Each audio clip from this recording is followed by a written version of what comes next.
Astor? Yes. Mr. Brown? Yes. Ms. Burkus? Yes. Mr. DeFalco? Yes. Mr. Banks? Yes.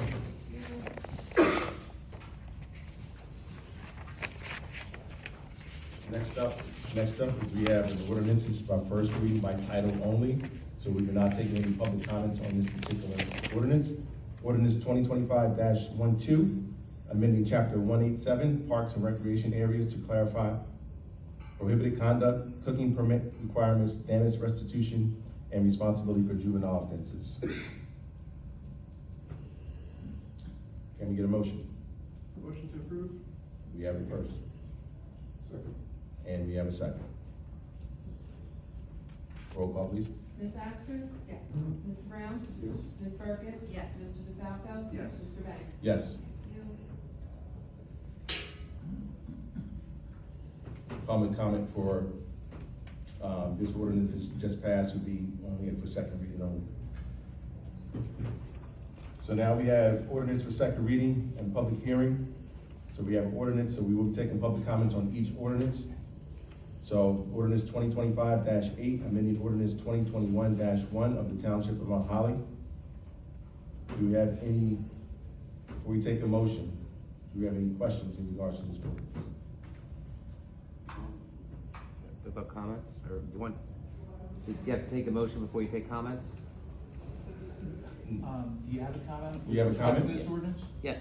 Well, Come up, Okay. speak. These are questions, that's what I think. Michael Rothmel, 33 Union Street, Mount Holly. Michael Rothmel, 33 Union Street, Mount Holly. I am speaking as a resident of Mount Holly, not as a member of the Mount Holly School Board. When I initially saw this ordinance, I was against it because when you take away property taxes, and use pilots, you damage the schools because you don't take taxes. And what it is really is a tax increase on everybody else. Because if you have 10 people that are gonna pay, if you have $1,000 the school needs, and you have 10 people that are gonna pay it, it's $100 a piece. But if you give 5 people a property tax exemption, then the other people pay $200 a piece. So what you have is a property tax for longstanding residents vis-a-vis what the new residents are paying. However, in looking further, the state law essentially requires the extension of the property tax abatement for the full 5 years, so long as the property used for residential purposes, so the ordinance is appropriate. However, the thing I think we need to draw from that is we should not give tax abatements or property tax abatements or pilots for any new development or construction in Mount Holly because it robs the school board. If it's a corporation that's building something, it doesn't really need it. And if they think they need a pilot or a property tax exemption, then we shouldn't need their development. We should take people that are gonna pay taxes because the kids need to be educated. And if it's a residential development, the people sending their kids to school should pay school taxes. They shouldn't rely on the existing residents to subsidize their children going to school. So while I think this ordinance is okay, it only goes for another 6 months anyway, to January, February. So it's not a big deal, but in the future, I think pilots are a detriment to the community. And I would ask that people, in the interest of public education in Mount Holly, because quality education is what draws people to a township, not property tax exemptions. I would ask that in the future, pilots not be considered by this board as detrimental to Mount Holly Township and an unfair tax on existing residents. Thank you. Thank you. Any other questions regarding this ordinance in the first row? Anyone else in the previous rows? Anyone else have any questions regarding this ordinance? All right, we close the public portion for this ordinance only. Now we're gonna bring up to a motion. Yes. Mayor, I just wanna offer, while I appreciate Mr. Rothman's comments, I think it's important to clarify that this ordinance is born from our tax assessor, where properties within that area will be rented, defeating the purpose. So this ordinance has nothing to do with tax exemptions, okay? I understand. This ordinance is designed to pick up people trying to skirt. Okay, so just. Appreciate it. Thank you for the clarification. All right, with that, we're gonna bring up for a motion. Motion to approve. We have a first. Do we have a second? Roll call, please. Ms. Astor? Yes. Mr. Brown? Yes. Ms. Burkus? Yes. Mr. DeFalco? Yes. Mr. Banks? Yes. Thank you. Thank you. All right, the next ordinance, 2025-9, authorizing the sale of real property to adjacent owners in alley between Mill and Green. Before we bring it up to a motion, do we have any comments on this, starting with the first row? In subsequent rows, anyone else have any comments regarding this ordinance? Come on, Louis. Good evening, Louis Lopez, live 9811th Drive. Could you clarify more about this ordinance, if you don't mind? Sure. Any more information? Sure. This is the second reading, so we explained it last month in the first reading. The property is, I guess, is the alley between Mill and Green. We offered it to the owners. I think they are purchasing it, right, Josh? They have the interest of purchasing it.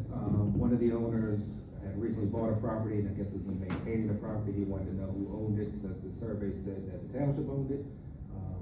We have no need for the property, nor do we want to maintain it, so we Right. offered it up. So we offered up for sale. Okay, thank you, appreciate it. Thank you, Louis. Anyone else have any comment? We're closing the public portion just for this ordinance only, and we'll bring it up for a motion. Can we have a first? First. Second, do we have a second? We have a second? Roll call, please. Ms. Astor? Yes. Mr. Brown? Yes. Ms. Burkus? Yes. Mr. DeFalco? Yes. Mr. Banks? Yes. Thank you. All right, and moving on. The next ordinance, we have ordinance 2025-10, authorizing the sale of property at block 109, lot 21, to adjacent owners on Lincoln Avenue. Before we bring this up for a motion, do we have any questions in regards to this particular property? All right, I'm seeing none. I'm closing the public portion for this ordinance only, and let's bring it up for a motion. Can we get a motion? Motion to approve. We have a first, and now we have a second. Roll call, please. Ms. Astor? Mr. Brown? Ms. Burkus? Yes. Mr. DeFalco? Yes. Mr. Banks? Yes. All right. And the last ordinance that we have for second reading only. Ordinance 2025-11, authorizing the sale of property of block 109, lot 22 to adjacent property owners on Lincoln Avenue. Can we bring up for a motion? Do we have any questions in the audience? All right, seeing none, closing the questions down for this ordinance only, and we'll bring it up for a motion. Make it first. We have a first. I'll second. We have a second. Roll call, please. Ms. Astor? Yes. Mr. Brown? Yes. Ms. Burkus? Yes. Mr. DeFalco? Yes. Mr. Banks? Yes. Thank you. Thank you. All right. Matters presented by public. Members of the public are invited to submit comments during the public portions of this meeting.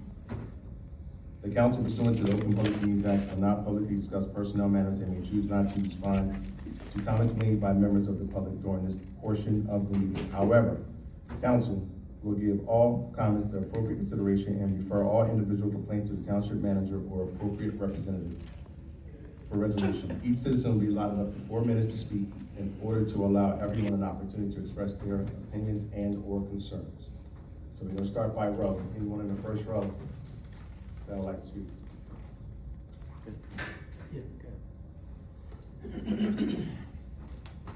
Nick Sedano, 47 Garden Street. I have a question about the progress of the evaluation of the master plan reevaluation report, which, now I did miss one meeting, so maybe something happened last meeting that I missed, but there was supposedly ERI was going to evaluate it, then it was going to the attorneys for the historic part of it. So is your question related to historic, or what's your question related to, Nick? No, it's related to the evaluation of the, I don't know if there was anything else besides the SORG, I think that was it, but no, I wanted to know how far ERI, because ERI was first and then the attorneys, and this was months ago. Mr. Mayor, if I could. Sure. Thank you, Mr. Sedano.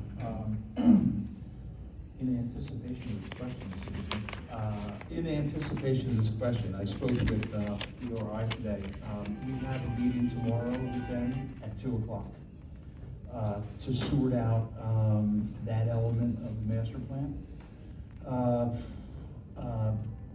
like just to focus on, really the scope of what this, Bridge New Historic Preservation Commission is going to do, and how they're going as the township's planner, they're going to amend that housing element. Or, excuse me, the historic preservation element, sorry. Yeah. So, in short, we're working on it. That's all I got. Thanks. Cool, thank you. Next.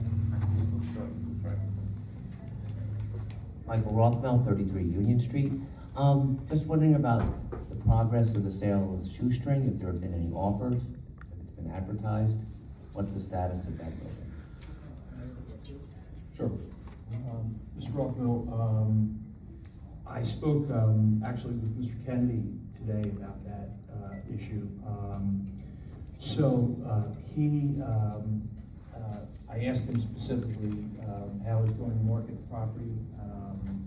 So he's already been approached by, he said, 8 to 10 prospective purchasers. But putting that aside, he plans on putting the notice and bid specifications in 2 papers, and it's also going to go on the township website, and that there'll be at least 30 days starting August 1st, receiving bids around September 1st. So, what, 30 days, August 1st? August 1st is when everything's going to be published and out to the public. Okay, so that you should be able to look on the township website and find information, and bids will be due September 1st? That's what Mr. Kennedy said, yes. Okay, well, thank you very much. Thank you. Hello, my name is Vernon Ramsey. My question is in Mr. regards. Ramsey, before you start, can you state your address too? Yes, I'm sorry. 533 Garden Street, Mount Holly, New Jersey. My question is, I guess, to sanitation in the area. Mount Holly is a beautiful place, as we know. I've worked in sanitation as far. I'm a CDL driver, and I also have worked on the back of the truck, tossing cans. So I've been on both sides of the spectrum as far as the work is concerned. And not only is it a liability as far as safety is concerned when tossing the cans, but as well as just making the area look better if the company would be able to provide the residents with the normal cans that would be able to be lifted by the trucks versus still lagging behind with some of the cans that we have left, because it leaves for trash truck juice in the street and stuff like that. So, I take pride in the community. So, I just, that's more so one of your concerns. Yes, yeah. Okay. Just to answer you real quick, we voted on a new contract, last year. Started this year, but last summer, I think, right? Yeah, last. And the option that was decided upon was to not purchase the trash cans. And we kept it with the same service, because it was a little bit more cost effective at that particular time. We were open to possibly buying trash cans, but as a board, we decided not to at this particular time. So that's something we might do in the future, but we understand your concern, and that's one of our concerns too. But current trash contract, and the individuals, they're doing a great job. I understand that you're gonna run into those issues with people with multiple cans or bags. So we try to do our best, trying to make sure we keep it clean. Okay. And also, I had a question. I live at 533 Garden Street. They have sprinklers. The grass is filled in throughout the whole property. But I live back there where the dumpsters are at, and where the playground is at. I have 2 daughters, and that's the only area that seems to not have any grass, whereas the just sprinklers in other areas, and even there was just a new house built at like where the speed bump is before you get to Mount Holly coming from the school or whatever, to where you can see that grass can be patched in without being grown, and it actually looking like fresh grass, like how the turf, so just I just think that it's an eyesore. Like I said, it's another thing that I pay attention to detail, and then Do you have in the the surrounding address of that area. So property? what do you Do you have say? the address of that property? Yes, 533 Garden Street. 532. Yes. It's complex. Village Square? Yes. It might, okay, so it might fall under their jurisdiction. All right, we'll look into it. Okay. We'll appreciate it. Thank you. Thank sir. you. Anyone else in first row, second row?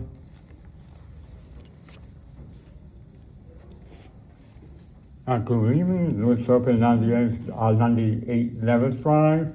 A question for the solicitor. I recently downloaded the big green book that's going to just explain to you the statute I'll be reading in. And you say keep updated. If I read the whole book and memorize, oh, that's like one step closer to killing someone. I'm just curious if that's the idea. Louis, what's your question? Louis, I'm having a hard time with Yeah, the like, question. So- can you repeat your question? So last time I talked to you about a week ago. Yeah. And I think you told me that you got your hands on a bound copy of the New Jersey statutes, correct? Yeah. Okay. All right, and you asked me, and I said to you, I said, Hey. be careful what you read because they're constantly updating that. So you may have a 2020 version and the legislature may have changed the laws between now and then, which they often do. And I said, you have to keep that updated. Is that your question? Mine is the 2025. Oh, then you should be up to speed. But for example, the governor just signed a whole host of laws 2 weeks ago before the legislature went out on summer recess. So you're already out of date already. Okay. So if you keep reading, that will explain to you somewhere, look, I know that statute on top of my head, okay, such and such. I said, how you know? Well, I read books. That's the updated version, you know what I mean? Like I appreciate it for that thought. Second is, for the first reading, that's where I give the township in case someone do a barbecue at the Mill Dam Park, they have to file, like a police getting like insurance, everything. That's what the first reading is about. Louis, what that ordinance does, it establishes pretty much thank you. That ordinance provides a pathway for the township to establish the appropriate permits required to make sure that when people want to use the facility over there for a barbecue, which we definitely want people to do, which is why that was there, it is registered with the township, so we know who did it. So when we go the next day and grates are broken, or someone places a hot pot we cooked on the stove onto one of our tables and it burns a hole through it, these are all examples of things that had happened. There's a responsible party associated with the damages done, the tax dollars, or different ways that we purchase these items for the park for all the public to use. So that's just one piece of it, which was giving us an avenue to make sure we know who is doing it. And if someone is having an event over there, and we're talking about an event where, a week ago there was a party that was over there that wasn't sanctioned, things like that, we can make sure we either shut it down, or at that point, get their information, so should something happen, we have someone who will be responsible for the damages that could occur using the equipment. On top of that, the ordinance also establishes the ability for the township to be able to make sure that any juveniles, adult supervision person, be it a company, community house, etc., or a parent, is held responsible for the damages that are done up into the replacement cost of the equipment. So obviously, that's something that wasn't written down anywhere, and we didn't have the ability to go ahead and enforce that. So if this passes in the second reading of the next meeting, that will just give another arm for our police officers and code enforcement to be able to cite those violations in the park and hopefully keep our parks cleaner for all the residents to use. Mr. Mayor, do you mind if I ask one more question? I'll give you a few seconds, go ahead. I would like to all the council people and lawyers to consider a permanent tax abatement for the Mohawk Garden. I would like to really see that happening this year. If you could work as a team in trying to save, some people have some fixed income and they're having a hard time. If you could fix that, people can live on that tax abatement forever until they're, until they get old. I would like to, people, if you could consider that, just make a resolution that say all the Mount Holly gardens that was before, just have the same tax abatement to the, to the end of the year or end of life, how you say. I appreciate it. Thank you, Louis. Ramsey, 533 Garden Street. Mr. Ramsey, we only get one chance, so you don't have to wait until everyone else is finished. Okay, I just had a general question about the ordinances, where I can find them in the handbook or anything, that's all. They'll be posted on the website. Okay, that's it. Thank you. Thank you. There we go. Anyone else in the second row? Moving on to the third row.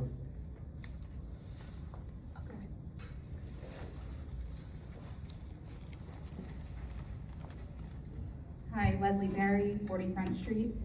I just had a general question. I'm speaking as a business owner downtown and also on behalf of Main Street, Mount Holly.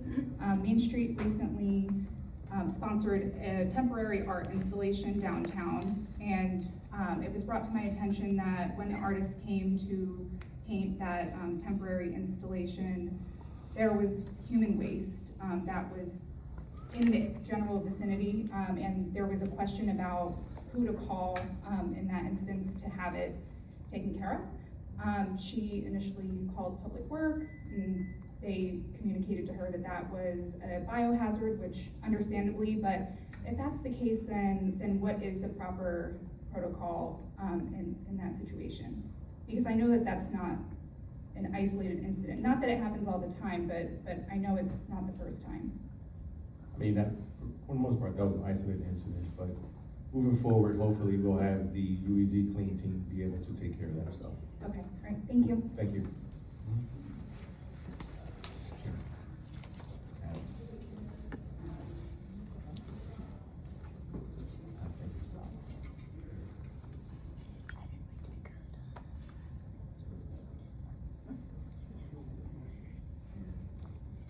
Yes.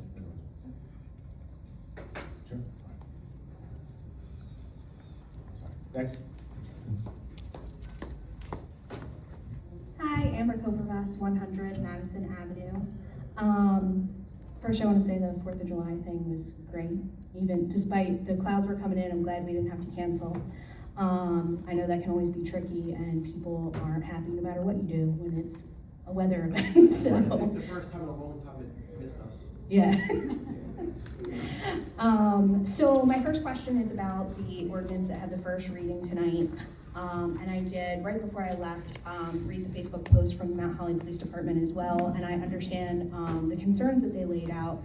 My question is sort of, what can we do also as a town that's not reactive? Because like cameras, police enforcement, ordinances, fines, all of those things are reactive.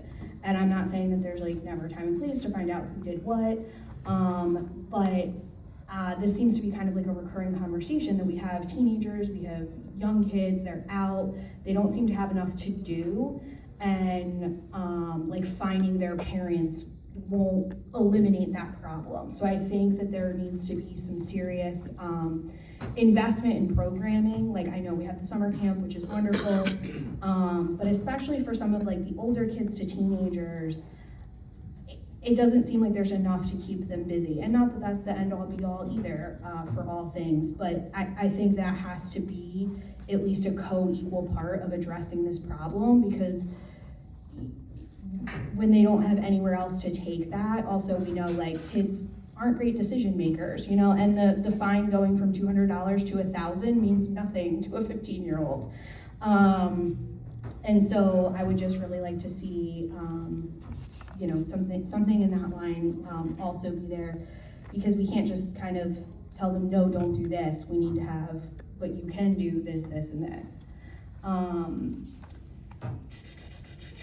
I also had a question about the permit for grilling, and kind of like what the mechanisms will be for that, because I know it can be hard for a lot of people to get down to, you know, the city building given the hours of operation, and I would hate to see families not be able to take advantage of our facilities because of the limited hours of operation. So kind of like, is that fleshed out as part of this plan as to how that would happen? Or I would love to see kind of, I think you brought up, like at least maybe on the spot. Now that's more like if the police are responding and they're taking down information, but really like, you know, I don't know, so is there, I yeah. get it really quick for you. Yeah.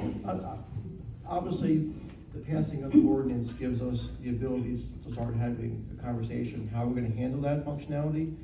Being in IT and what I do, you would think that there would be an easy form online that one could fill out, and at least get their name on the list to do that, right? This way they can be put in there, after hours, before hours, whatever it is, so at least someone's registered. Okay, That's yeah. there.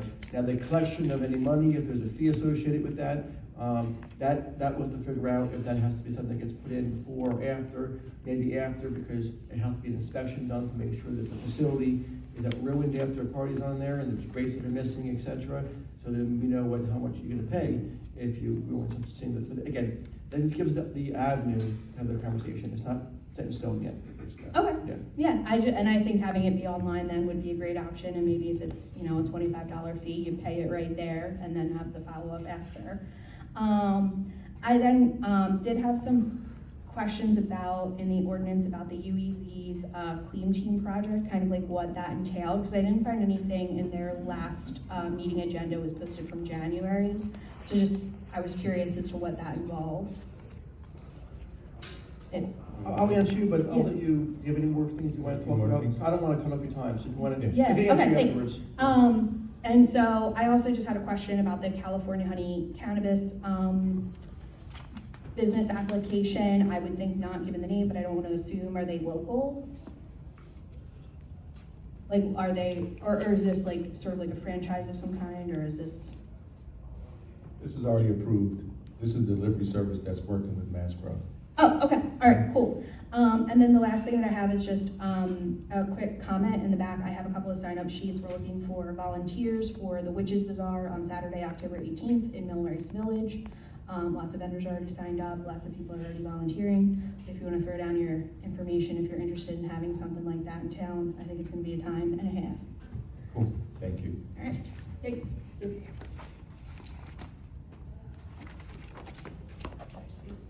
Anyone else in that row? Would like to speak? All right, let's go to the last row. Anyone in the last row?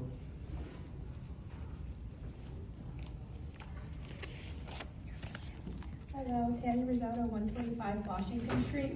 How are you? I'm sorry, my voice is a little, I lost it this weekend. Okay. I was just trying to follow up from the April meeting when I attended about the speed limit on Washington Street with the amount of car accidents and such that have been taking place. I know I had been emailing back and forth with you about it, but I really haven't seen any police activity on there. I know you mentioned that, like the chief said it would, you know, they'd be present, but I haven't noticed anything. And I just wanted to see if there was any sort of update with reducing that speed limit or if anything else could be done. The speed limit and speed humps is a county road, so that's not on the table at this time. So the chief has been notified, and he's been up there, they've been up there, you might not have seen them, but they've been up there patrolling. So it's on their radar, along with other areas in the town too as well. So they are aware of the situation. You did notify the county, they will research it, if they could probably see. So yeah, Josh Brown just said the county is looking into researching and dropping that. That's a county road, so we have to go through that whole process, channel. But they haven't gotten back. They haven't gotten back to us yet at this And point. nothing about possible speed humps because like that. Same thing with speed humps, it's county, so until they get back to us and let us know, they have jurisdiction over that one. Okay. But, I mean, in the meantime, to help with the situation, I've spoken to the chief multiple times and his force are aware. So that's on their radar. Okay. So Washington Street, along with other areas in town. Okay, and then I just have another question with like trash around town. Like, do we have to call code enforcement every time we see something, or does somebody go around and like regularly patrol? In regards to what type of trash? Just like garbage, people's yards are, like, if you go down Reamer Street and Arch Street especially, there's just trash, like Trash. flowing into like the street. Code enforcement normally should be out driving around notifying us and those, but if you see something that It's constantly going on, let us know, Okay, and then we'll put it on our radar. okay, because I've thought a few times about like a particular So area. just send an email, Okay. it's easier. You just wanna email me, Sharon Carnell, Township Clerk, I can. Next email, I'll forward her email, I'll forward her address to you. Okay, all right, thank you very much. Thank you.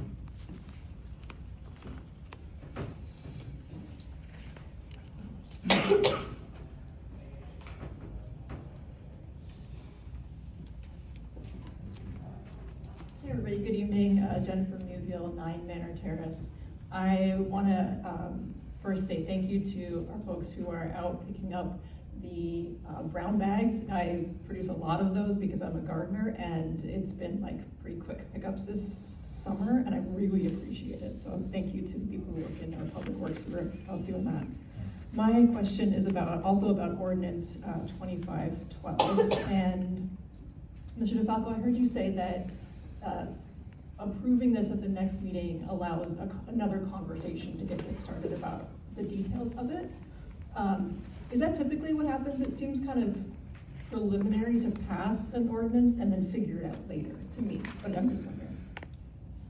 So this is just the first step. You have to have a step before you proceed to walk, correct? So this step outlines what we'd like to do. Now, there's other things you have to flesh out, of course, of the details in terms of some of the, not minute details, but just details in general that you gotta flesh out, and they'll flesh out, and by the time the second reading happens, those stuff will be, figured out. But that's where we are at this particular point. Rich, want to add anything? No, you pretty much hit the nail on the head. Typically with ordinances, the first reading is outlined, most of the details, and then any specifics, like for instance, if we wanted to add to the ordinance a very specific language that says a fee of $25 will be required to be submitted online via an online form and addressed by X, Y, and Z, we can do that. Or we can just say a fee may be required, and then at some point list on the website what those fees are gonna be. So like, those are things that we talked about at the end of the day, whether it's check, money order, cash, credit card, online, offline. That's a ancillary item that we're gonna discuss.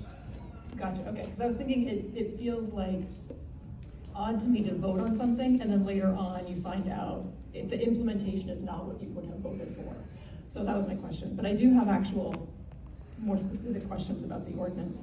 So what is the preliminary conversation about the cost of the permit? And then the cost of, I think there's an escrow cost associated with it too. Just may, so there's no conversation, may require an escrow.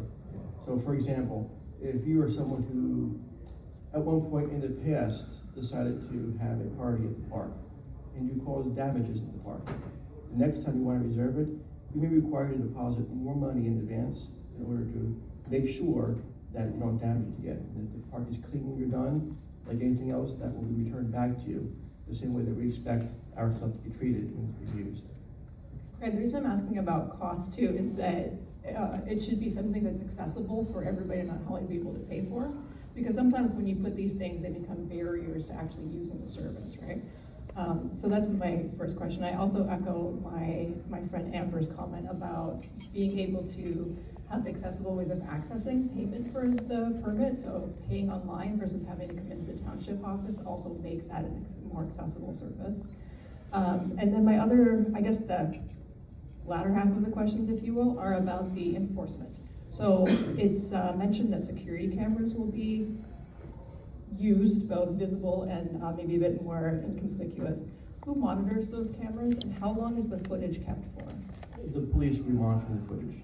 Is it live monitoring, like they have the camera, like they're watching it so that Yes. if there's, for instance, a crime in progress, they can see it in real time? Yes. Okay, and do you know if the police department is using any kind of facial recognition software in their cameras, like AI? I am unaware. Something to look into, because we know that AI has been used, that there's racial bias encoded within these programs that is misrecognizing, especially Black faces. So given that we have a fair number of Black residents in town, it's something to think about. Anytime we talk about security cameras, we have to talk about the technology that's being used. So I just wanted to add that to the comment. Thank you. Thank you. Next.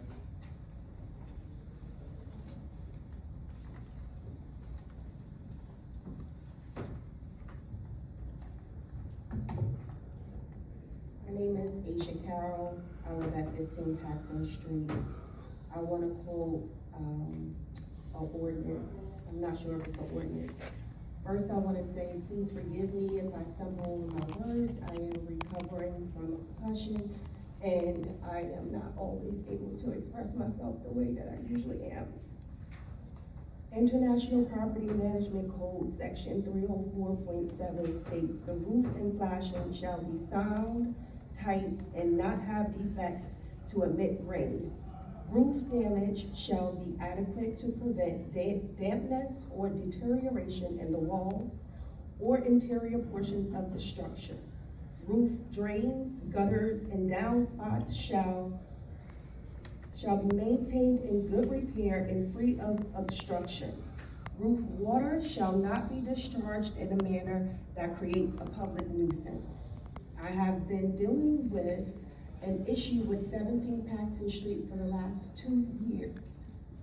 Please forgive me if I am emotional.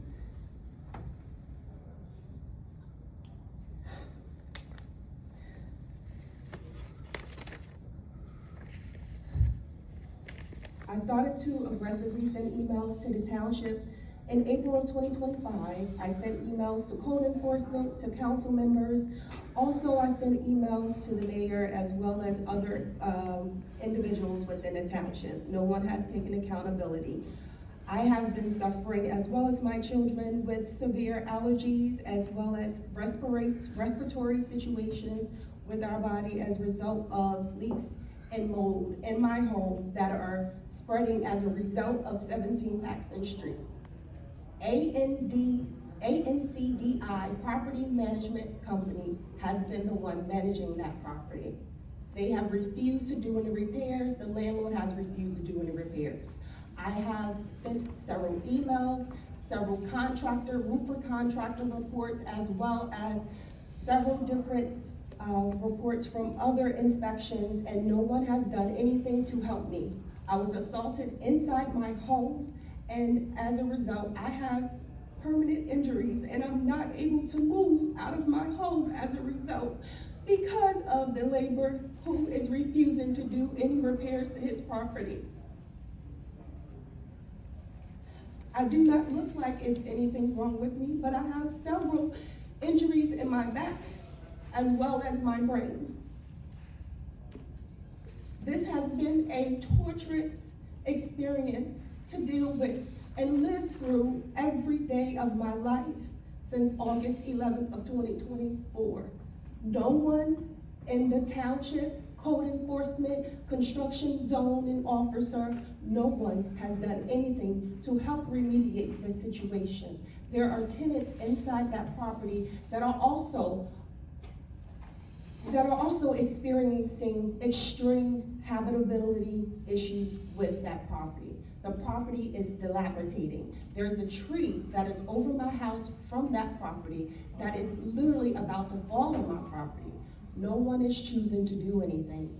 So I asked the town council, I know you all are aware, what do you plan to do to help me? Thank you, Ms. Carroll. We'll look into it, like we have.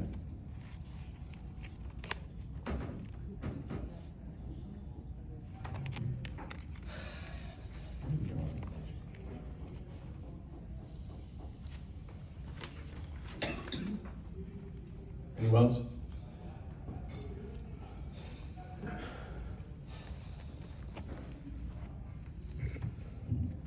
Jim Loeb, 322 Washington Street. I'd like to thank all the township officials for all the hard work on the 4th of July Independence Day celebration. As someone who orchestrates a lot of events in town, I know it's a lot of work, especially all of our public works officials. Some of them are working like 18-hour days, and all of our police working overtime to keep everybody safe. It was a great event, and I think you all should be proud of all the hard work you put in to putting that event together.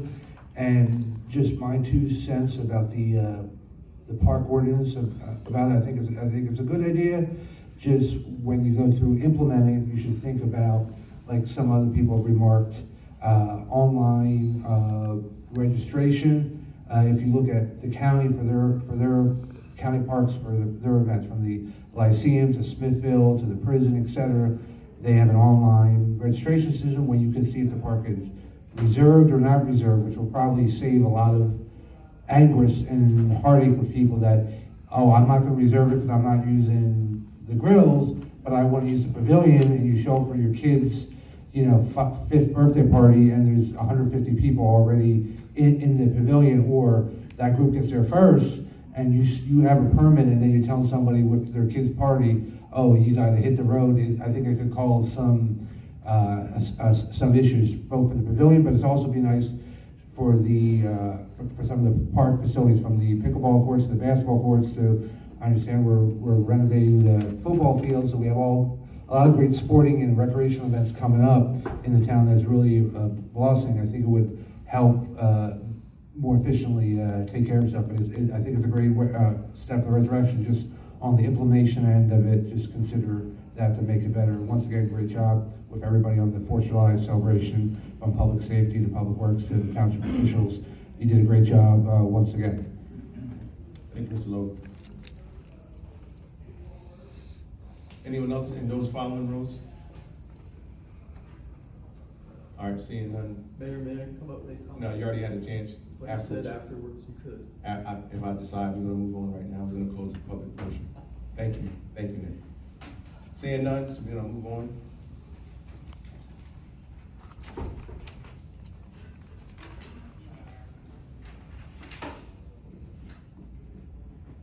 So we're gonna move on to the consent agenda. All items listed with an asterisk are considered routine by council. They're gonna be enacted by one motion.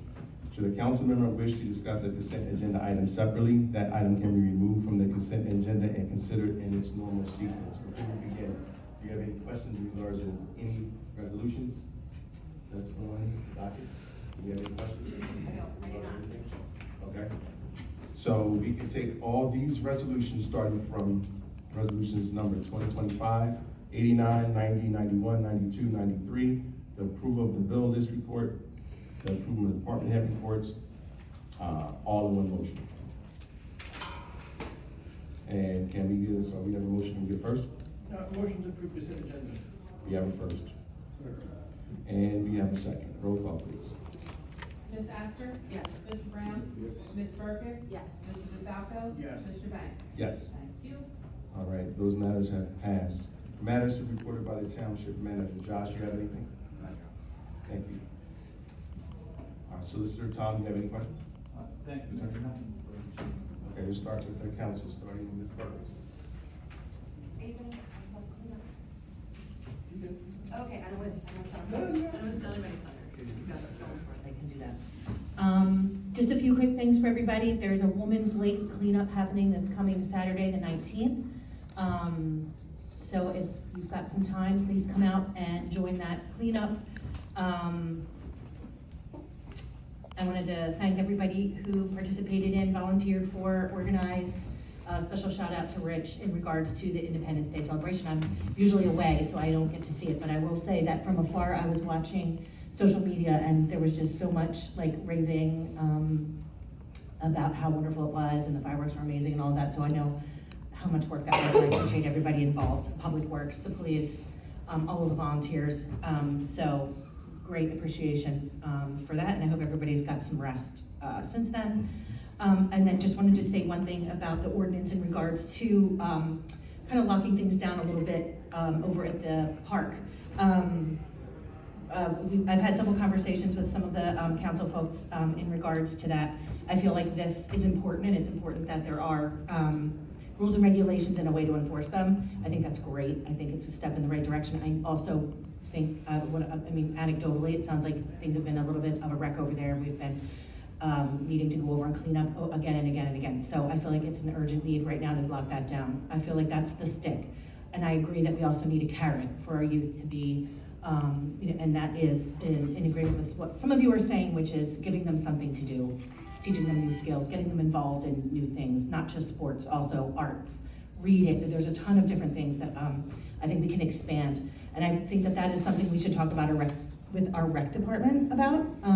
It's not just, like I said, it's not just basketball and football and summer camp for little kids. I think we need to focus a little bit more on giving the youth in our community a little something else to do and some other things to get interested in. Anyway, I just wanted to say that out loud. We've got the stick, we need the carrot. There's a lot of work to be done, but I appreciate us stepping in the right direction here. Thanks everybody for coming. I appreciate everybody taking their time out on their Monday night, and that's it for me. Thank you, Ms. Burke. Ms. Astor.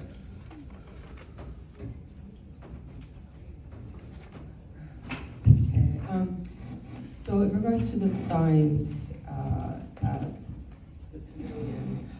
an idea that could possibly be utilized is to have a sign that lets people know that they need to sign up with a QR code that links directly to an application and perhaps a digital calendar so people can see what days it's already booked, and they could even possibly book it right then and there, sorry. As far as the speed limit on the county road, I'm gonna double check, because I was at a county meeting probably last year, and I could have sworn that I was told that in town we can set our speed limit to whatever we want, but I'm gonna double check, because that's what I remember being told. Of course, we can't do that without proper approval. And how can we find out if our police are using cameras that use facial recognition? Just ask the chief, okay, yeah. Okay, no, it's a good question, Jennifer Musial, because I'm not a fan of that person.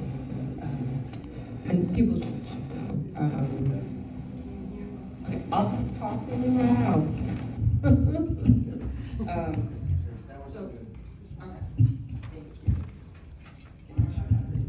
Yeah, no, I agree with Councilwoman Burkus that, you know, the more that we could do for older kids in the summer. I know after about 2 weeks of getting out of school, a lot of kids get really bored, so things for kids that are, you know, adolescent, teenagers, keep them out of trouble. And I think, hold on a second, I asked all my questions. And then, Ms. Aisha Carroll, are you still here? Yes. Okay. Hi, I just wanted to ask, did code enforcement stop by at your home to meet with you? Can I come to the podium or should I stand here? Sure, so everyone can hear, because I didn't want to take up your time during the public speaking portion. Code enforcement came to my home on May 15th of 2025. He did not cite any violations for the property next door, even though there are clear violations all on the outside of the perimeter of the property. Okay, and is there damage that is affecting your home? Yes. What kind of damage? There's water coming into my home every time there is a rainstorm. We've had several rainstorms, and the last rainstorm we had, I had to call the fire department because the water was going into the outlets of my home. Okay. Ms. Astor, I think, while I appreciate the Q&A, I think there are some complicating facts associated with this. Code enforcement is aware of this, I'm aware of this, and Mr. Brown and I are trying to work closely with code enforcement. We understand your concerns.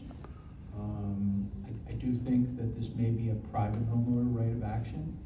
That decision hasn't been officially, that conclusion hasn't been.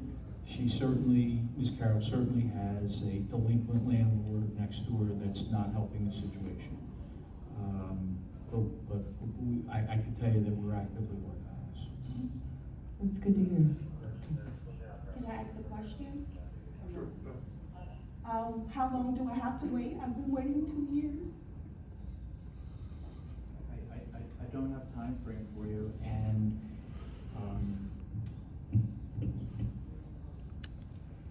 I can't tell you definitively that the Township of Mount Holly is going to file any immediate litigation action that's going to force your landlord. It's not my landlord. Not your landlord, the landlord next door, to do right by you. I do that for you, then I've got every other resident next door saying, hey, listen, I need you to come and assist me with my particular action. I'm not undermining your concerns. I'm fully aware of what's going on in your property, trust me. I've been advised by code enforcement and so forth. But it's just not as easy as me snapping my finger and doing that. we've tried to get in touch with your neighbors, landlords. It's like drinking coffee with a fork. It's very difficult getting them to do anything at all. So all I can tell you is we're working on it. Okay? Thank you, Ms. Carroll. Have we ever issued any code violations to 17 Paxton Street of the property in question?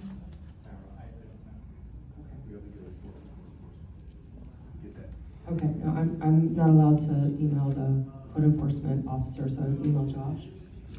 Okay, yeah, I think that's important. I mean, not to get melodramatic, but my mother got a code violation for moss on her roof, which literally doesn't affect anyone else's property but her own. And having once owned a home that literally shared a wall with another home, if there's any damage, such as termites or whatever, then it affected my home. And to know that we're giving violations for things that don't hurt other properties, but that there's violations that do hurt other properties, that's a problem. So I hope we get that rectified. And that's all. Have a good month.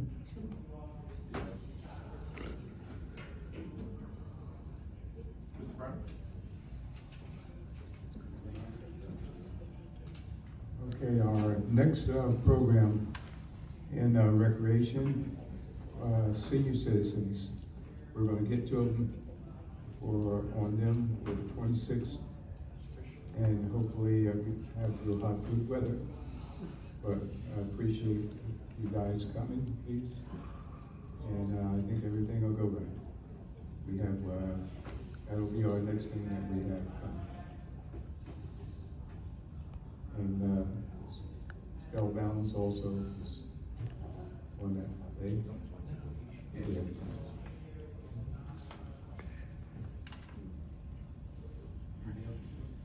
No, I'm just hoping that everybody comes and have good weather. Thank you.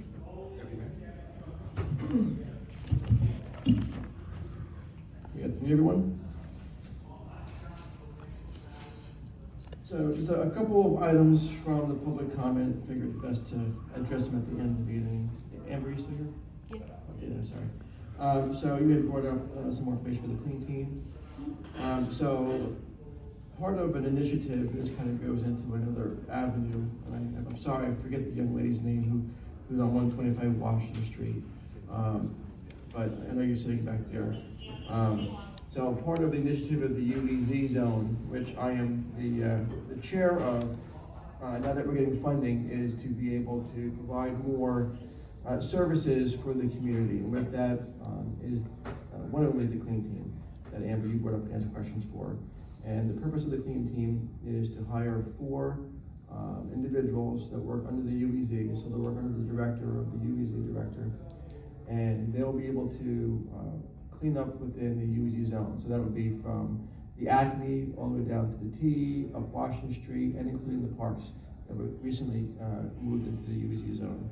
So I kind of use the example, well, not directly related, but for instance in Camden, if you've ever been by the waterfront where the stadium is, but like the amphitheater is and the aquarium is, if you're there early in the morning, you'll notice some of the individuals in the little, like modified golf carts that are out there, and they're picking up any trash or debris and things that are around, cleaning up graffiti, etc., to make sure that that morning when new people come in, be it work or recreational, it looks like whatever may have happened overnight or between it never happened before, right? That's the concept that we're going to go with the clean team. They're going to be out, we're going to be cleaning up our streets.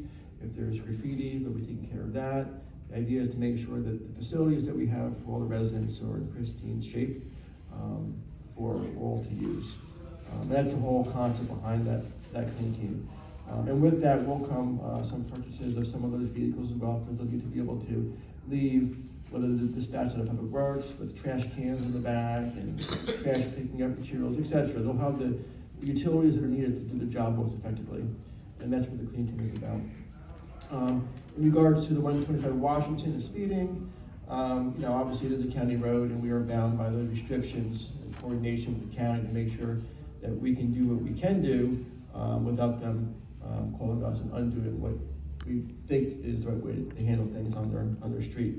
But with the UEZ, we're also funding UEZ officer program as well, which adds an additional 4 more officers that will be patrolling the UEZ area, which includes that Washington Street area. So while we have 2 cops on, addressing an assault here or there, or an accident on 38 or whatever, this gives more officers on the street to be able to focus on the UEZ area and have the ability to maybe sit a car somewhere and just watch people speed and pull them over, and hopefully people get the handy after a while. So this adds more staffing and more vehicles to be able to address all of the concerns within the area over there. So hopefully that, on top of a request to the county, will be able to address those speeding concerns that you have on Washington Street. We see it calming down, hopefully.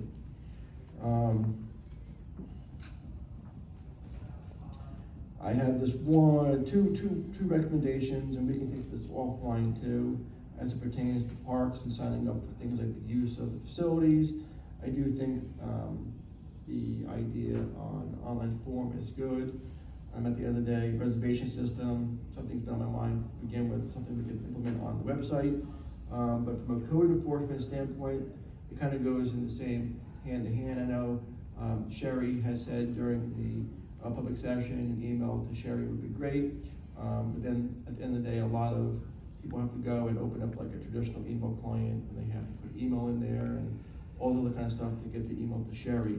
A simple report an issue code enforcement form could do the same thing. The email can still go to Sherry or whoever else needs to go to. You can have very simple requirements. What is your name? What's the property's issue that you're talking about? And then brief description of what the issue is. And then that will go in a very specified format over to whoever it needs to be it Sherry or the code enforcer or a multitude of people.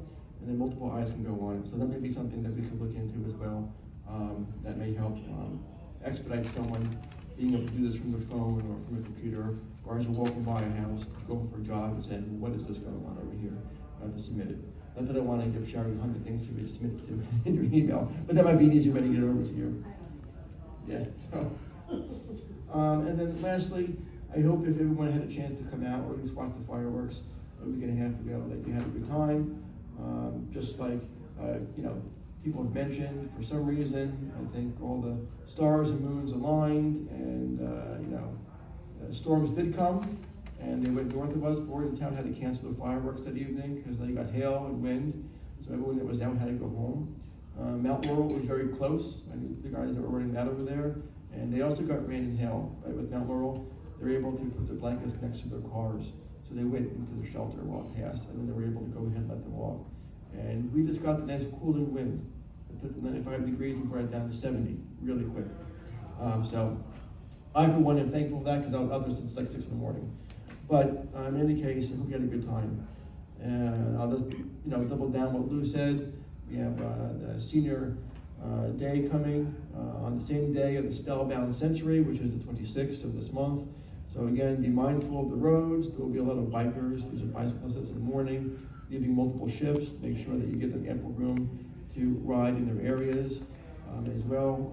If you have someone who is in the town and they'd like to attend the senior picnic, just come down and have a good time. And with that, I'll over to you, Chris. Thank you.